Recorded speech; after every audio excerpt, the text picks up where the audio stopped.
You know, it's funny. There's not much happening on Monday. Then all of a sudden, like there's like a flurry of stories that hit on Tuesday, and even more just keep popping in today because you know we have a lot of breaking news.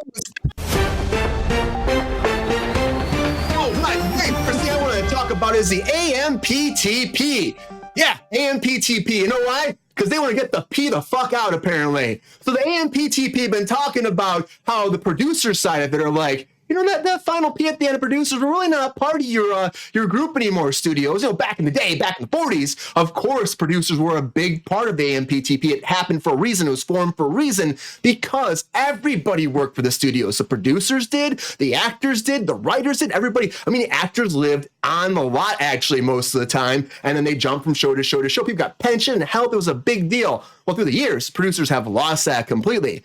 Now they're just kind of there. Really, the AMPTP is about studio heads and studios, and the producers, they're not under any contracts. They don't have health insurance, and they want to start fighting for that. Just because everybody else is fighting for stuff, they're saying, hey, we're not part of this AMPTP anymore. They had over 2,000 top producers came out to sign a contract being like, we want to get the hell out of this thing. And they put this petition out, and apparently they're fighting to get away from the AMPTP and just drop that, become AMPT, I guess.